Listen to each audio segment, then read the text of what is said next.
Hello, and thank you for having us here today. I'm Chris. I'm Andrew. I'm Esteban.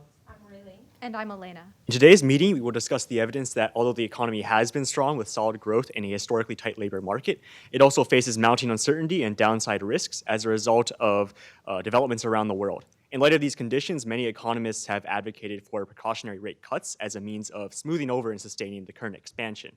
However, we argue that the Fed should instead adopt and adhere to a first difference forward-looking monetary policy rule as a way of smoothing over this uncertainty while also being responsive to short-term changes in growth and inflation conditions. Moreover, in light of the recent September repo rate spike, we argue that the Fed should implement a standing repo facility as a means of maintaining control over the FFR and the credibility of its policy. To start, we'd like to give an economic overview of the past year. While unemployment remains low and inflation continues to be at or near the Fed's target, there are mounting downside risks to GDP growth. This combination has made the Fed's future discretionary FFR changes unclear. So to start, the labor market in the United States remains historically tight. Headline unemployment has set at or below 4% since March of 2018 and currently sits at 3.6%, near a 50-year low and well below the 4.2% natural rate of unemployment estimated by the median FOMC member. This trend also carries forward for U4, U5, and U6 unemployment rate, which considers varying degrees of underemployment and non-participation. Supplementary labor statistics, such as job opening rates, job quit rate, and unemployment duration, also add to this conclusion. In addition, expansionary economy has also lowered the underemployment rate for historically underemployed groups, suggesting that we must consider this positive effect when we consider slowing the growth. Next, we would like to walk through the current U.S. inflation situation. Since 2012, the Fed has only briefly been able to exceed its symmetric 2% target. Core PCE inflation, the Fed's preferred measure, or as it accounts for the more volatile pricing in food and energy sectors, sat at 1.7%, below but still within the Fed's target. This is corroborated by other measures of inflation.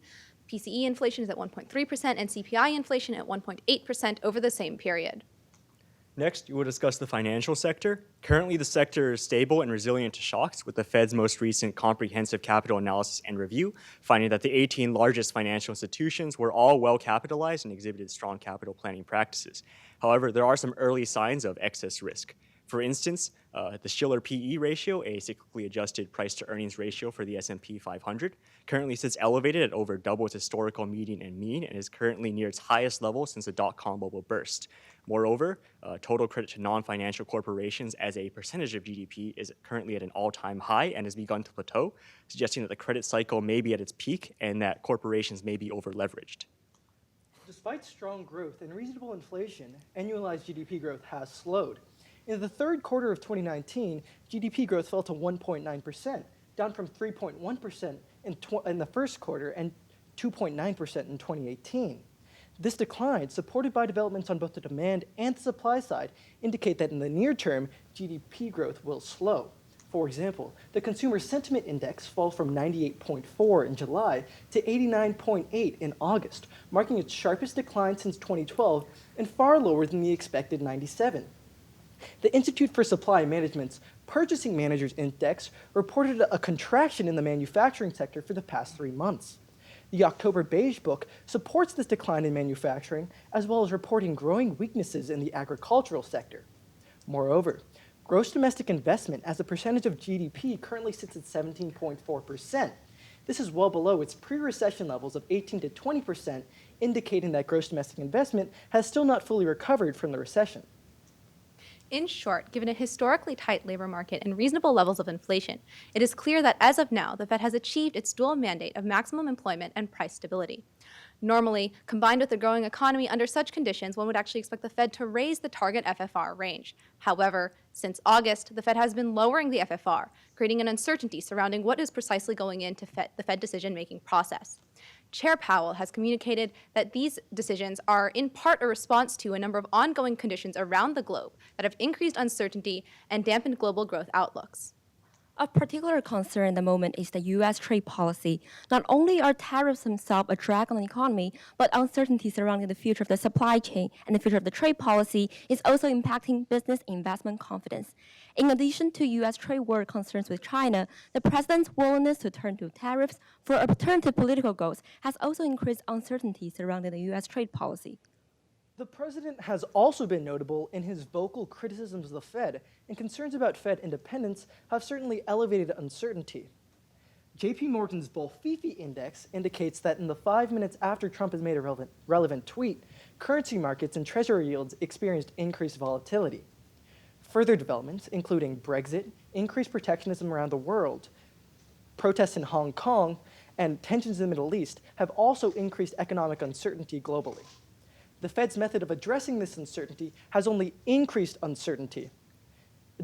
Baker, Bloom, and Davis's index of monetary policy specific uncertainty reached its highest levels since 2003 this past August. Now we'd like to discuss our policy decision. While unemployment remains low and the economy continues to expand, there is an uncharacteristically high amount of uncertainty which continues to weigh down on growth. Therefore, we believe the best course of action for the Fed is to both directly address and mitigate uncertainty in the economy. Thus, we propose that the Fed should implement and adhere to a forward-looking first difference Taylor rule, which would be both responsive to potential changes in output and inflation while providing stronger forward guidance. So what exactly is the forward-looking first difference rule? The first difference rule prescribes the nominal value of the federal fund rate for a particular quarter by taking the previous quarter federal fund rate, the inflation projections, the target inflation rate, and the projected change in output gap. To prescribe the nominal value of federal fund rate for a particular quarter, the Fed would take the previous quarter federal fund rate and add half of the gap between the inflation projections and the target inflation rate and half of the projected change in output gap, all expressed in percentage points. When inflation and output are high, the terms become positive and the Fed increases its rate. When inflation and output are low, the terms become negative and the Fed lowers its rate. Following this rule, our suggested FFR would have aligned with the Fed mid-cycle adjustment, except for the most recent October rate cut. Furthermore, currently, our rule suggests that the Fed should maintain its current target range for FFR for the next quarter. We would now like to walk through a couple general benefits of implementing a monetary policy rule, namely decreased uncertainty and clearer communication, before moving to the specific benefits of the first difference rule itself. As previously mentioned, monetary policy uncertainty is unusually elevated at the moment. However, in addition, monetary policy uncertainty accounts for 1/3 of policy-related economic uncertainty, suggesting that even outside of a high uncertainty environment, addressing this source of uncertainty would be beneficial for the economy. Research has shown that elevated monetary policy uncertainty leads to reduced investment and output levels. Indeed, a 2019 paper found that a 1 standard deviation increase in monetary policy uncertainty was associated with a 10% decline in investment levels, and that this decline persisted, with investment being 7% lower 4 quarters ahead. Moreover, they found that this decline was independent of overall macroeconomic and policy uncertainty.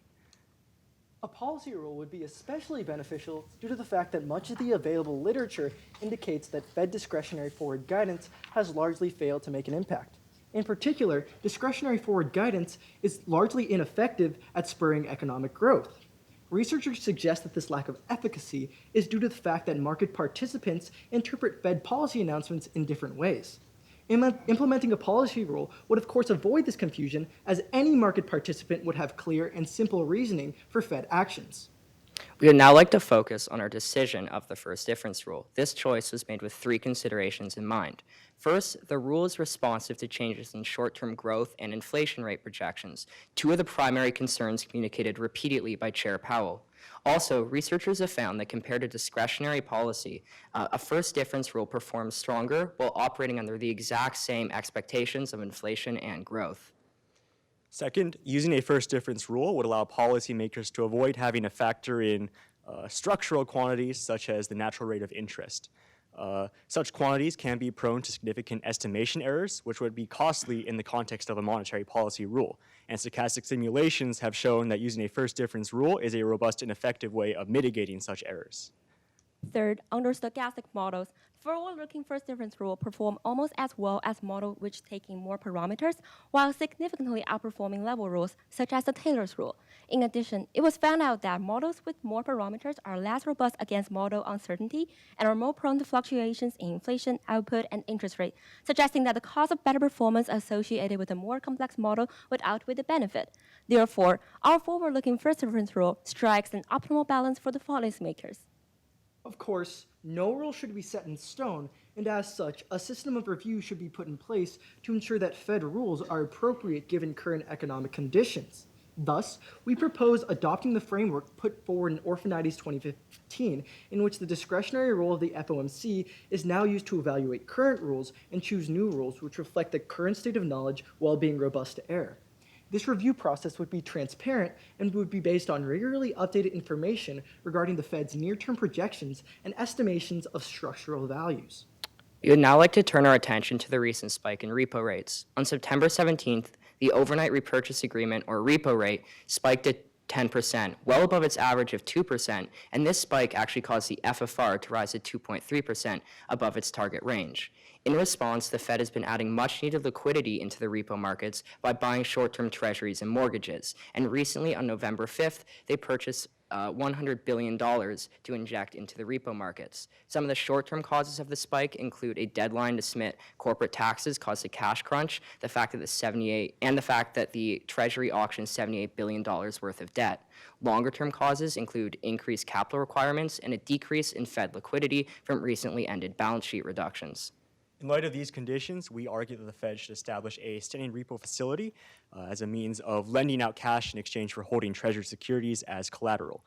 Without such a system in place, a future spike in the repo rate, like what we saw in September, could create an arbitrage situation with the federal funds market, which would then cause the federal funds rate to escape its target range, calling into question the Fed's credibility when it comes to affecting interest rate policy.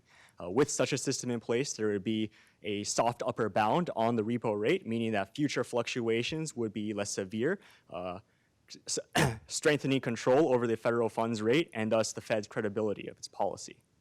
In short, giving a growing economy with a historically tight labor market and reasonable levels of inflation that also faces increasing uncertainty and risk, the Fed's future policy path has become increasingly unclear.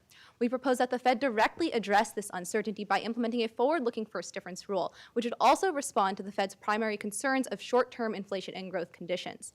In addition, in response to the recent repo rate spike, we propose that the Fed establish a standing repo facility, which would enable the Fed to better control the FFR and retain its credibility by also placing some controls over the repo rate. These two policies in tandem would provide clarity and communication about the Fed's future policy trajectory, enabling the Fed to better smooth over uncertain growth cycles. We thank you for your time and welcome any questions that you may have. Thank you. We'll start by posing a few broader questions to you, and then we'll have a few follow-up questions just to dig a little deeper into some of the issues that you brought up. As you know, the Federal Reserve has been conducting a review of its monetary policy strategy, tools, and communications practices. And as part of this review, there have been a number of events throughout the country called Fed Listens events, which have included getting input and views from community leaders, their perspectives on how monetary policy decisions affect their constituencies. So with that in mind, there comes your first question. Could you discuss how, if at all, the FOMC's monetary policy decisions over the past decade may have affected the distribution of income or wealth in the United States? Well, so to start off, one of the things that has, as we noted in our presentation, is that unemployment is historically low for groups that have been often traditionally left out of the labor market, and that the Fed has increasingly been taking this into its decision-making process when considering whether to change or how to change the FFR. In addition, a recent paper has demonstrated that inflation for the lowest income quintile is higher than the standard measures of inflation, and so the Fed's decision to not overstimulate the economy has also been beneficial in that aspect.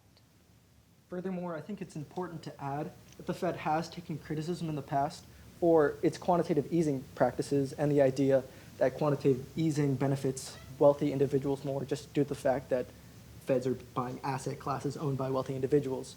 And there's this idea that that has increased wealth inequality in America. And lastly, Monetary policy reflects the Fed long-term goals and midterm outlooks, and Fed dual mandate of maximizing employment and maintaining price stability. And this dual mandate has definitely impacted the distribution of wealth over the country. So you've already touched upon the performance of the labor market in your presentation, and you've pointed out that it has been very strong during the recovery. So in fact, the unemployment rate is now at a 50-year low. But how would you explain the behavior of inflation in light of the labor market performance over the last several years, and especially how it relates to the FOMC's inflation objective? Yeah, so I can take this one. So as you said, the labor market is historically low, but the Fed has been having a hard time controlling inflation among its symmetric 2% target. So this is one of actually the reasons why we're concerned about uncertainty, is that the Fed has been having a hard time recently trying to control that inflation around the 2% target. In addition, some economists have pointed to a possible flattening of the Phillips curve. We believe that, however, the Phillips curve is still important in monetary policy making decisions, as a paper recently demonstrated that there have been times historically when the Phillips curve has flattened slightly before recovering and becoming steeper again. In addition, there have been a number of factors and changes within the economy that we think may have contributed to deflationary pressures, including e-commerce, the gig economy, and population aging. So can I just follow up with a brief question? So you mentioned the Fed has a hard time controlling inflation. So arguably inflation is too much controlled because it has stayed below the symmetric 2% inflation target for a good while. So what might be a problem with this outcome so far? Well, one issue is that if the Fed can't reach and then eventually maybe exceed the 2% target, then that implies that maybe the Fed's policy isn't effective at creating upwards inflationary pressure. And the issue with that is that there are questions about whether or not the Fed might be able to avoid a potential deflationary spiral. For example, if like inflation got too low, would the Fed be able to, ease conditions enough so that inflation would increase to a healthy level? And in addition, just as Elena just mentioned, there are new factors in our economy that is different from the past, such as the advancement of technology and the gig economy, which has exerted downward pressure on inflation. These are the factors are important to be considered when we measure the inflation. But furthermore, since the 2% target range has been clearly communicated to the public, this inflation target is important for anchoring inflation expectation, which will also enhance the Fed's credibility of maximizing employment. But you've had pretty low productivity growth and wage inflation. Is it going up or is it flat? What's recent wage inflation? Is it accelerating? I'm sorry, could you repeat the question? Wages. Oh, wage. Are they responding to a tight labor market? I believe the Atlanta Fed's recent wage growth tracker found that they are responding a little bit to tight labor market. Okay. So I'm just wondering if you think that the fact that wages, so you're saying that wages are not growing and therefore we shouldn't expect inflation to pick up? I'm sorry, I think. I'm sorry, am I confusing you? That's not my purpose here.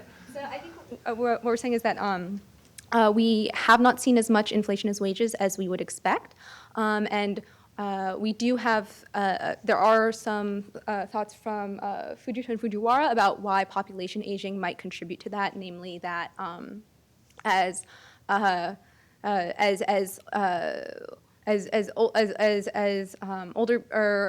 older workers may like re-enter the economy at like lower paying jobs, that would create a deflationary pressure on the overall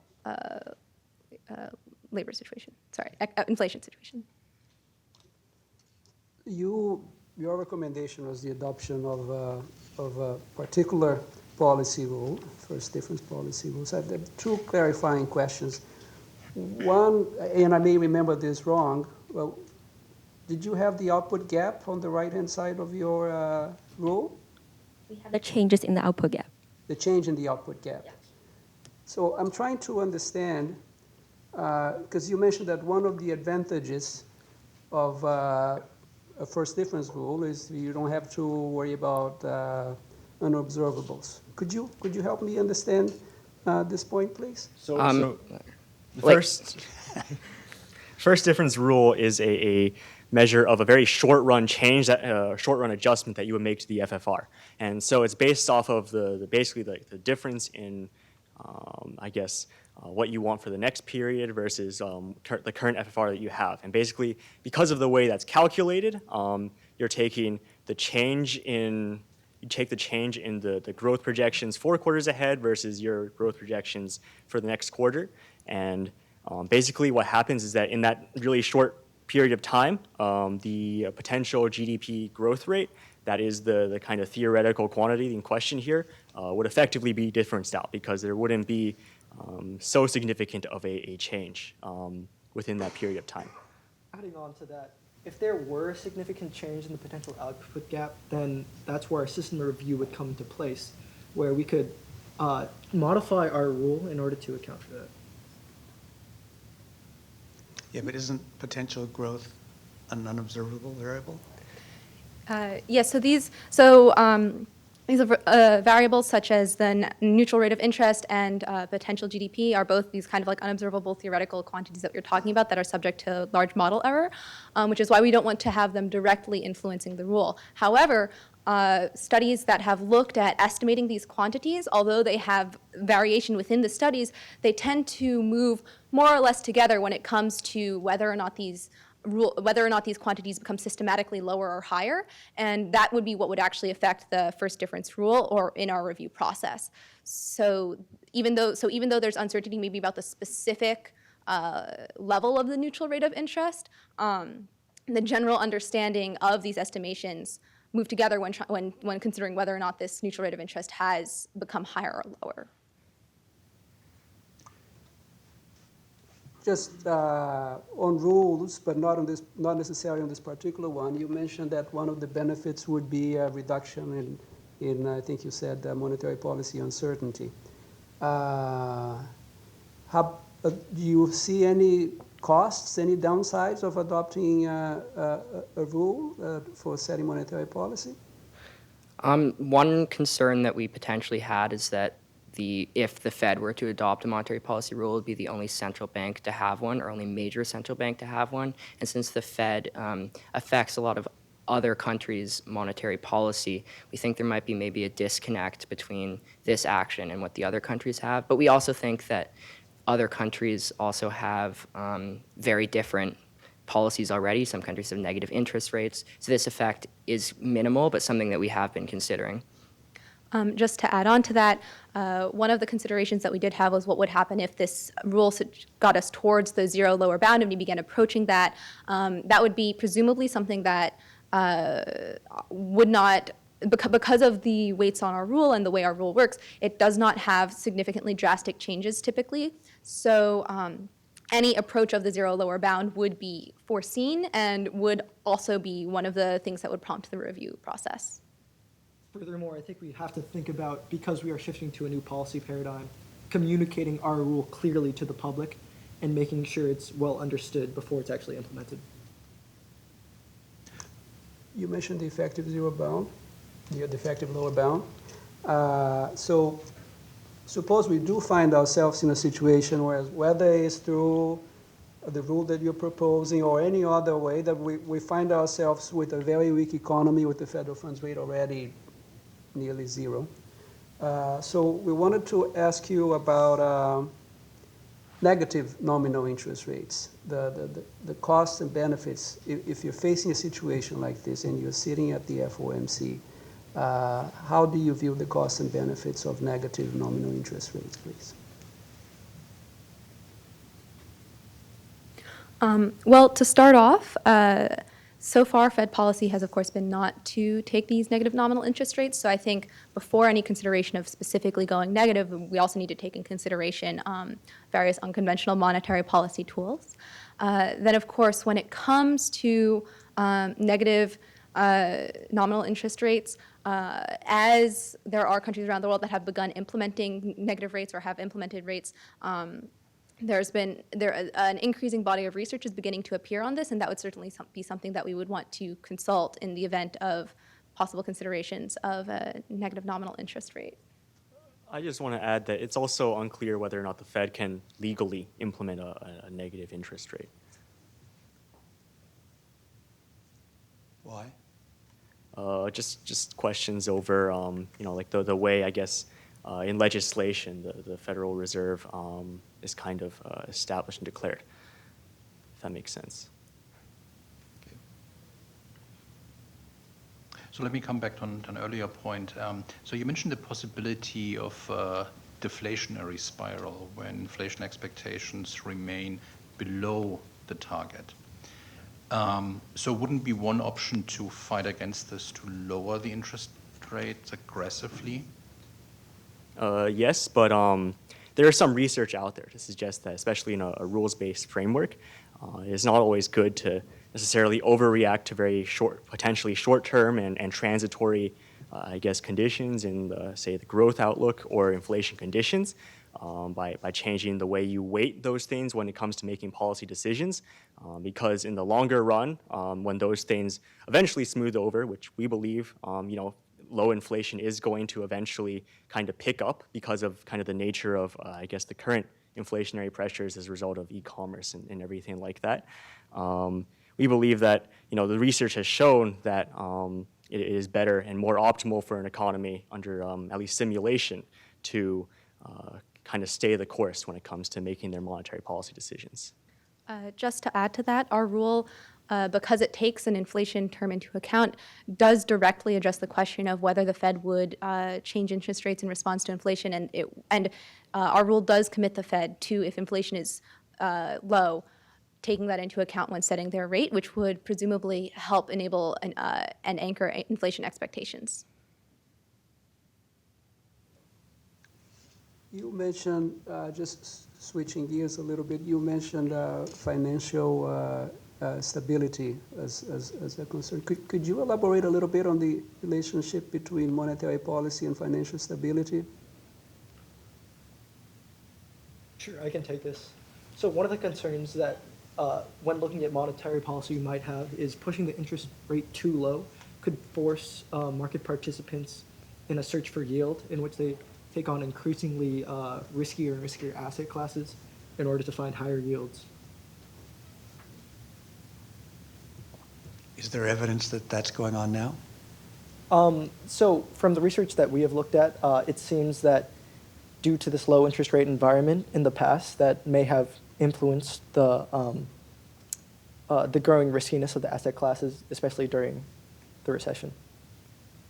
But I mean, do you see the financial system being vulnerable now to having low interest rates? Right. So the Fed, under its, I guess, responsibilities from Basel III, one of the things they do is they do stress tests and capital review for, different financial institutions above a certain size, basically. And what they found is that, at least when it comes to those like systemically important banks, those really large banks, they found that those banks are all like well capitalized and they're all resilient to shocks, and that under very adverse scenarios, while they are of course going to take losses, those losses aren't so severe as to be, a significant kind of, I guess, fatal blow to the economy or anything of that kind of severity. Another thing the Fed has to be wary of is increased capital requirements pushing people towards shadow banking has been like a concern recently. So that's another way that it's been affecting market participants. So if I am a monetary policy maker and I see search for yield behavior going on, why is that important from a monetary policy perspective? Do you read the question? So you mentioned search for yield, right? That's being one of the considerations for monetary policy makers when rates are very low. I'm just trying to understand why searching for yield is something that a monetary policy, searching for yield behavior is something that should concern a monetary policy maker. Well, it's the kind of thing that is going to have an impact on financial stability. And as we went over in our presentation, there are some early signs that For example, corporations might be over-leveraged or that equity prices are inflated. And furthermore, you can see that home prices, like according to their index, are also at an all-time high. So you see like elevated asset prices around the economy. And so you might be entering a situation in which the financial sector, at least on paper, looks a little bit less stable than it probably has for the past few years or so. Thank you very much.